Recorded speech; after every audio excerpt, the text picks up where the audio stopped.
This is Radhika गौर और आज शुरू करने जा रहे हैं हम अपना जो चैप्टर नंबर क्या है, फर्स्ट चैप्टर ही ऑब्वियसली हम यहाँ पे डिस्कस कर रहे हैं, दैट इज संख्या पद्धति और उसका सेशन नंबर 7 दैट इज वास्तविक संख्याओं के घातांक, सॉरी इट्स नॉट घातक, इट्स घातांक नियमों के बारे में हम इस चैप्टर में डिस्कस करने जा रहे हैं। तो ऑब्वियसली जैसा कि इसके वर्ड से एक बिंदु हटा दो तो आपको घातांक घातक नजर आ रहा था, उसी तरीके से जो घातांक नियम हैं कहीं ना कहीं थोड़े से टिपिकल होते हैं, बट यदि आप इन्हीं को अच्छे से समझने की कोशिश करेंगे तो यही नियम आपको बहुत ही आसान भाषा में मैं आपको समझा के रहूँगी।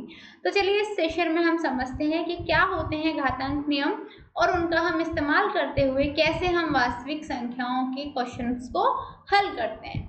तो देखिए सबसे पहला नियम आपका क्या है, हम आपको वह समझा देते हैं। यह आपने क्लास 8 में भी पढ़ा हुआ है। क्या पढ़ा हुआ है? देखिए a की पावर m इंटू a की पावर n, ये होता है a की पावर m प्लस n के बराबर। क्लियर? दूसरी a की पावर m की पावर n, ये होता है a की पावर mn के बराबर। तीसरा नियम कहता है कि a की पावर m बटे a की पावर n किसके बराबर होता है? a की पावर m माइनस n के बराबर, लेकिन तब जब m जो है n से बड़ा हो। क्लियर? दूसरी चीज a की पावर m और b की पावर m, ये किसके बराबर होता है? ab की पावर m के बराबर। ये कुछ घातांक नियम हैं जो आपको इस सेशन में इंपॉर्टेंस रखेंगे। और भी काफी हमारे घातांक नियम होते हैं, बट इस सेशन में और इस चैप्टर में हमें यही 4 घातांक नियमों के बारे में पता होना चाहिए। इन्हीं का इस्तेमाल करते हुए हम अपने सवालों को हल कर पाएंगे। अच्छा, एक और चीज आप समझिए, ये भी बहुत आसान सी भाषा में मैं आपको समझाती हूँ। जब वास्तविक संख्याएं हैं तो ऑब्वियसली हम क्या ले सकते हैं? हम ले सकते हैं कि p और q जो है वो परिमेय संख्या है। तो हम मानते हैं कि a जो है वो 0 से बड़ा है, तो एक वास्तविक संख्या क्या होगी? p और q जो है वो परिमेय संख्या है। इस तरीके से हम ले सकते हैं। इस कंडीशन में जो हम घातांक नियम में हैं उनको कुछ इस तरीके से लिखेंगे। कैसे? कि a की पावर p इंटू a की पावर q, ये किसके बराबर हो गया? a की पावर p प्लस q के बराबर, पहला नियम।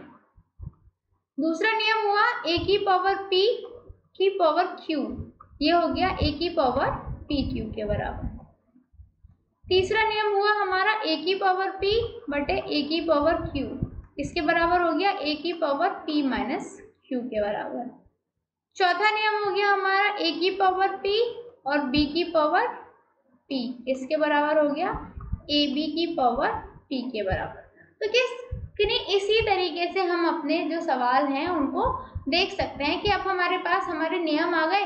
अब इन्हीं नियमों का इस्तेमाल करते हुए हम किसी भी सवाल को हल कर पाएंगे। तो देखिए सरल करना है हमें सवाल दे रखा है कि 2 की पावर 2/3 गुणा 2 की पावर 1/3 को हल करना है। तो इसको हल करने के लिए देखिए a की पावर p इंटू a की पावर q, तो ये क्या हो जाएगी? a की पावर a प्लस b या फिर p प्लस q। तो हमने क्या किया? 2 की पावर 2/3 और 1/3 को प्लस किया तो 3/3 आया, अर्थात 2 की पावर 1 मतलब 1, उत्तर आ गया 2। जैसे ये वाला सवाल है, देखिए एक सही 3 की, सॉरी सवाल गलत लिख दिया, 3 की पावर 1/5 और इसका 4 है, तो घातांक नियम का इस्तेमाल करते हुए हम इसे लिख सकते हैं ना 3 की पावर 4/5। क्लियर? ऐसे ही देखिए हमारे पास सवाल है 7 की पावर 1/5 बटे 7 की पावर 1/3। क्लियर? इसको हम कैसे लिखेंगे? 7 की पावर 1/5 माइनस 1/3, तो ये हो जाएगा 7 की पावर 3 माइनस 5/15। हमने इसका एलसीएम ले लिया तो हमें मिलेगा 7 की पावर माइनस का 2/15। इस तरीके से हमने इस सवाल को हल कर दिया। अगला देखिए 13 की पावर 1/5 गुणा 17 की पावर 1/5, तो इसको हम लिख सकते हैं 13 गुणा 17 इसकी पावर 1/5, तो ये हो जाएगा 221 की पावर 1/5। इस तरीके से हमारा ये सवाल हल हो गया। तो घातांक नियम यही इतने ही सिंपल होते हैं कि हमें देखना है कि हमें किस आइडेंटिटी को या किस नियम को इस्तेमाल करके हम किस सवाल को सरल रूप में कन्वर्ट कर सकते हैं। अगला क्वेश्चन देखिए, आपके पास हमने दे रखा है 64 64 की पावर 1/2, क्या दे रखी है 64 की पावर 1/2। इसको निकालने के लिए हम क्या कर सकते हैं, 64 की पावर को हम 8 की पावर 2 लिख सकते हैं और इसकी पावर 1/2 लिख सकते हैं। इसको फिर हम हल करने के लिए 64 की पावर 2 गुणा 1/2 कर सकते हैं, 2 से 2 कैंसिल हो सकता है, उत्तर हमारा क्या आ सकता है 8। तो देखिए कितनी आसानी से हमारा उत्तर हमें पता चल गया कि 64 की पावर 1/2 किसके बराबर हो जाएगी, 8 के बराबर हो जाएगी। अगला देखिए क्वेश्चन है हमारा 32 की पावर 1/5। इसे हम कैसे लिख सकते हैं, 2 की पावर 5 की पावर 1/5। क्लियर, क्योंकि देखिए 2 गुणा 2 गुणा 2 गुणा 2 गुणा 2 किसके बराबर होगा, 2 दूनी 4, दूनी 8, दूनी 16, दूनी 32 के बराबर होगा। क्लियर। अब देखिए जब हमने इस तरीके से इसको लिख ही दिया, कैसे लिख दिया, 2 की पावर 5 की पावर 1/5, इसको हम ऐसे भी लिख सकते हैं ना, 2 की पावर 5 गुणा 1/5, 5 से 5 कैंसिल, उत्तर आ गया 2। क्लियर। तो 32 की पावर 1/5 का मतलब क्या हुआ, 2 के बराबर हुआ। अगला देखिए 125 की पावर 1/3 है, तो इसको हम कैसे लिख सकते हैं, 5 की पावर 3 की पावर 1/3। क्यों, क्योंकि 5 गुणा 5 गुणा 5 बचा 25 पंजे 125 होते हैं। क्लियर। तो 125 को हम किसके बराबर लिख सकते थे, 5 की पावर 3 के बराबर। तो देखिए ये किसके बराबर हुआ, 5 की पावर 3 गुणा 1/3, तो कितना हुआ, 3 से 3 कैंसिल हो गया, उत्तर आ गया हमारा सिर्फ 5। तो इस तरीके से हम अपने इस सवाल को हल कर पाए। अगला सवाल देखिए, हमें दिया हुआ है कि ज्ञात कीजिए 9 की पावर 3/2 किसके बराबर होगा। तो इसको हल करने के लिए हम 3 की पावर 2 लिख सकते हैं, 9 को 3 तिया 9 होते हैं, इसकी पावर 3/2 लिख सकते हैं। यहाँ से 3 की पावर 2 गुणा 3/2 कर सकते हैं, 2 से 2 कैंसिल हो जाएगा, तो ये हो जाएगा 3 की पावर 3 और 3 तिया 9 होते हैं, तो उत्तर आ जाएगा हमारा 9। क्या आ जाएगा 9। क्लियर। अच्छा दूसरा सवाल देखिए, दूसरा सवाल है हमारा कि 32 की पावर 2/5, इसको हल करना है। तो 32 की पावर 2/5 है, तो पहले 32 को हम लिख सकते हैं 2/5। क्लियर। ये मैंने अभी आपको लास्ट सवाल में भी समझाया था कैसे हम 32 को 2/5 लिख सकते हैं।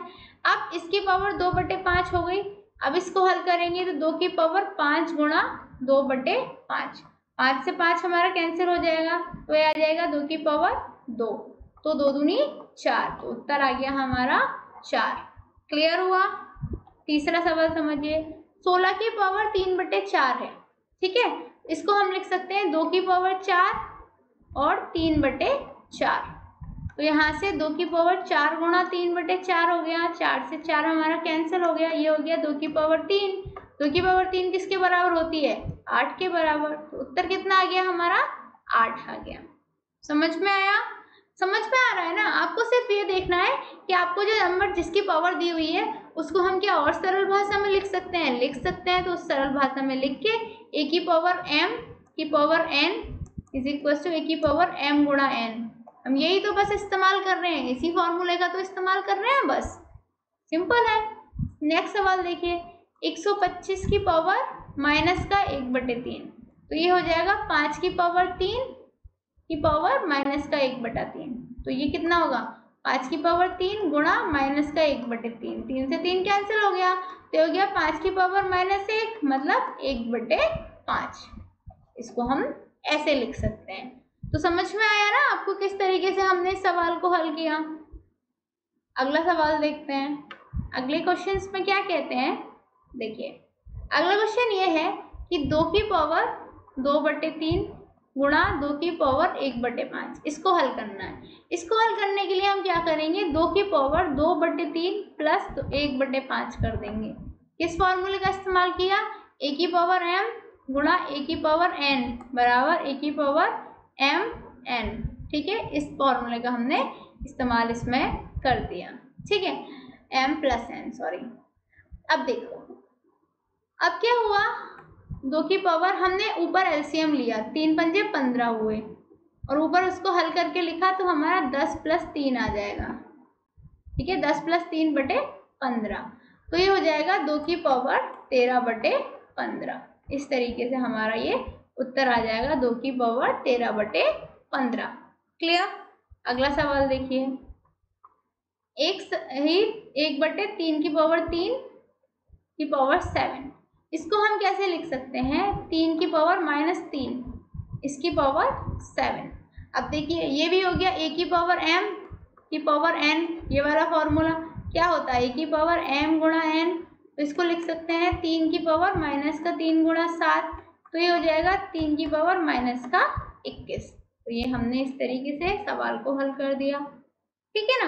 तो आपको समझ में आ रहा है ना, कंफ्यूजन तो नहीं हो रही। आप ये देखिए हमने सिर्फ यहाँ पे कुछ भी नया नहीं किया है, जितने भी सवाल हैं हर सवाल में हम क्या कर रहे हैं, सिर्फ जो हमारे सर्व समीकरण हैं उनका इस्तेमाल कर रहे हैं और उन्हीं का इस्तेमाल करके हम अपना जो सवाल है उसका हल निकाल रहे हैं, और कुछ भी नया हम इसमें नहीं कर रहे हैं। तो आपको यदि जो आपकी आइडेंटिटीज हैं या फिर नियम है, घातांक नियम है, वो याद हो गए तो आप किसी भी सवाल को हल कर पाएंगे। जैसे आप देखिए अगला सवाल देखिए, 11 की पावर 1/2 बटे 11 की पावर 1/4, ये सवाल है।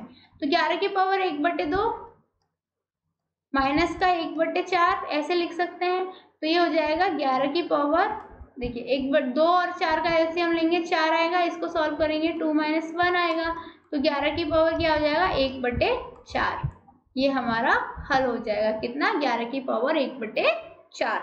अगला सवाल देखिए, सवाल है 7 की पावर 1/2 गुणा 8 की पावर 1/2, इसको लिख सकते हैं 7 गुणा 8 की पावर 1/2, 7 8 56, 56 की पावर 1/2।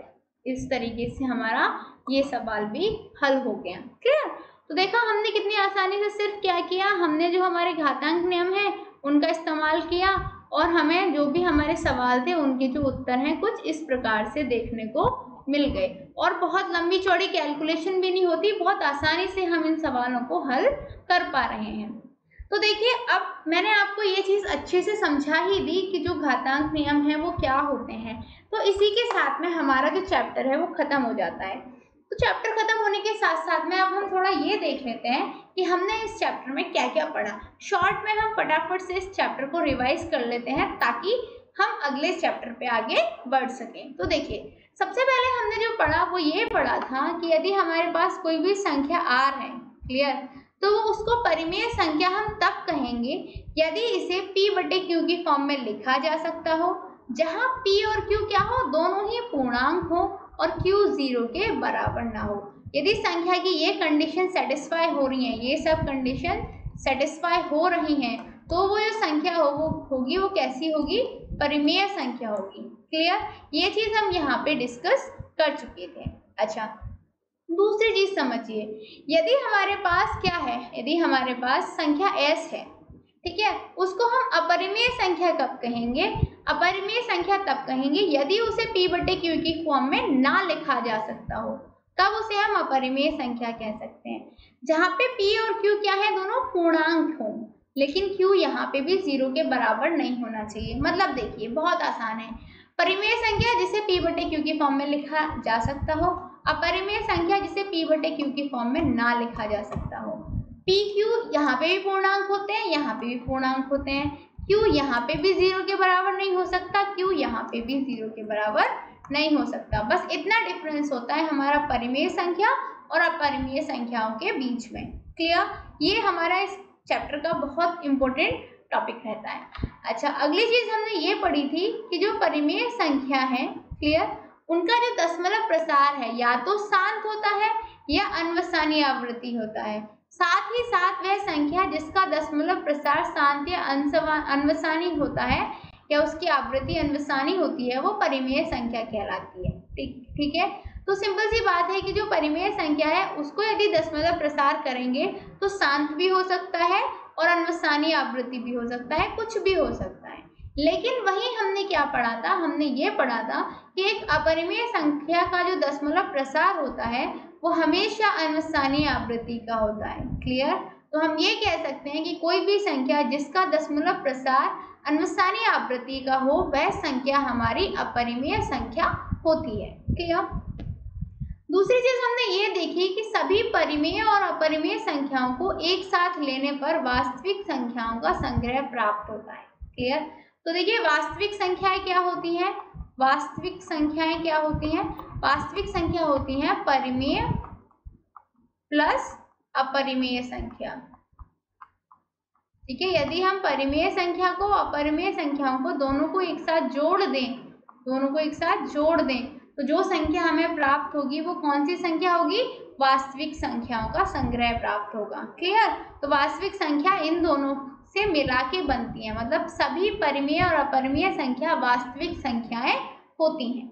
नेक्स्ट चीज हमने ये पढ़ी कि संख्या रेखा के प्रत्येक बिंदु के संगत एक अद्वितीय वास्तविक संख्या होती है, साथ ही साथ प्रत्येक वास्तविक संख्या के संगत संख्या रेखा पर एक बिंदु होता है। तो अर्थात हम ये कह सकते हैं कि कोई भी संख्या रेखा यदि हमारे पास है तो उसके हर एक बिंदु पर हमें वास्तविक संख्या देखने को मिलती है, और शायद इसीलिए हम संख्या रेखा को वास्तविक संख्या रेखा अर्थात रियल नंबर लाइन भी कहते हैं। क्या कहते हैं? Real number line. हिंदी में कहें तो वास्तविक संख्या रेखा कहते हैं। लास्ट चीज हमने ये पढ़ी कि यदि R एक परिमेय है और S अपरिमेय है तो R प्लस S और R माइनस S क्या होता है? अपरिमेय संख्या होती हैं, जबकि R गुणा S और R भागित S ये हमारी अपरिमेय संख्या होती हैं। ये चीज आप समझ लीजिए। तो इसके साथ में ही हमने ये पढ़ा, तो साथ में हमने ये चीजें भी डिस्कस कर ही ली। इसके साथ साथ में हमने और क्या पढ़ा था? इसके साथ में हमने अलजेब्रिक आइडेंटिटीज अर्थात सर्वसमीकाओं के बारे में पढ़ा। सर्वसमीकाओं के साथ साथ हमने घातांकों के बारे में पढ़ा। घातांकों के साथ साथ हमने जो शांत और अनावृत्ति के जो दशमलव प्रसार होते हैं उनको निकालना सीखा। तो इस तरीके से हमने इस चैप्टर को अच्छे से डिटेल में डिस्कस कर लिया। तो देखिए आज हमने क्या सीखा? आज हमने घातांकों के बारे में पढ़ा और साथ में ही हमने अपना पूरे चैप्टर जो हमने 7 सेशन में अपना चैप्टर फिनिश किया है उसको एक बार रिवाइज कर लिया। तो उम्मीद करती हूँ आपको ये चैप्टर अच्छे से समझ में आ चुका होगा।